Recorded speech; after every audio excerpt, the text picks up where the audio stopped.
Bonjour, nous sommes aujourd'hui le 7 avril. Aujourd'hui, je vais semer des carottes en ruban. Donc déjà en premier lieu, il faut travailler bien sûr la terre, le terrain. Moi je ne laboure pas le terrain ou je ne bêche pas, hein. Je mets suffisamment de paillage l'hiver, soit de feuilles, soit de compost. Comme ça les vers de terre travaillent et c'est eux qui labourent à ma place, hein. Donc je passe juste un coup de croc pour décompacter un peu le terrain, hein. Donc voilà, je fais comme ça, simplement, tout le long. Tout le long. Ma terre est assez meuble, bien argileuse, mais bon, bien, un travail, enfin le travail est assez facile. Voilà. Et je sais pas si vous voyez, bon bien sûr un bon terrain, on voit des vers de terre. Donc ça veut dire que il n'y a pas de traitement de fait, que la terre est très très saine. Donc voilà, il y a pas mal de vers de terre. Donc c'est eux qui me font le travail. Ce sont des très très bons jardiniers. Donc voilà, je passe juste mon croc pour décompacter. Donc là, je vais niveler mon terrain. Faire deux petits sillons à l'aide de ma serfouette.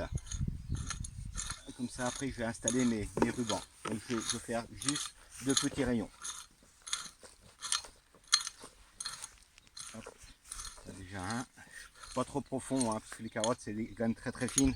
Donc je dirais de 2 à 3 cm suffisent. Alors, la carotte aime bien les terrains bien sablonneux. Bon, ici, je suis pas un terrain sableux, mais je vais apporter simplement du sable dans le fond du rayon, hein. Je vais en mettre une bonne quantité tout le long du rayon.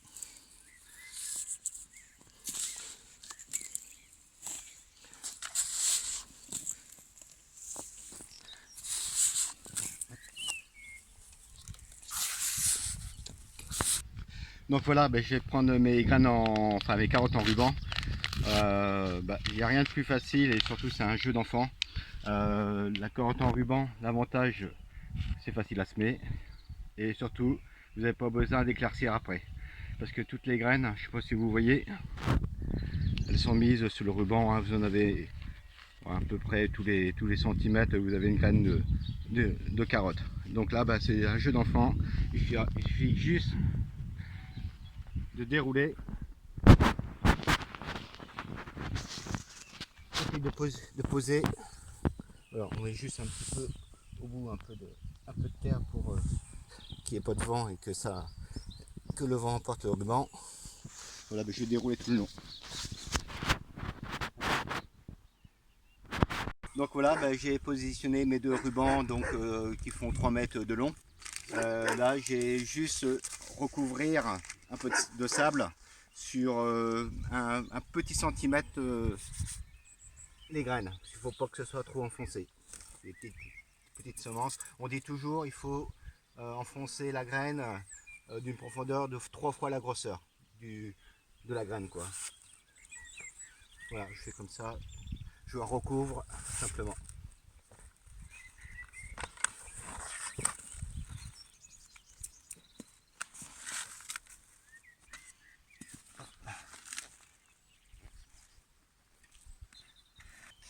Donc voilà, j'ai fini de mettre du sable sur mes deux rubans de carottes.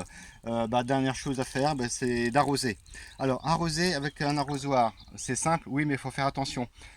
J'ai choisi une pomme avec des petits trous. Parce que souvent vous avez des pommes avec des trous trop importants. Ça c'est bon pour arroser de l'herbe ou des arbres. Mais autrement quand vous faites des semis, il faut une pomme, vous voyez, avec des petits trous. C'est nécessaire quand vous faites des semis. Et puis surtout, je vois beaucoup dans les vidéos, même dans les magazines, les arrosoirs, la pomme est tournée en bas. Non, surtout pas, il faut casser le jet. Parce que vous voyez déjà, j'en perds. Et là, je fais n'importe quoi. Si vous avez des graines en dessous, là, tout est à refaire. Il faut mettre votre pomme face à vous. Voilà, et puis vous avez, vous voyez, beaucoup plus fin.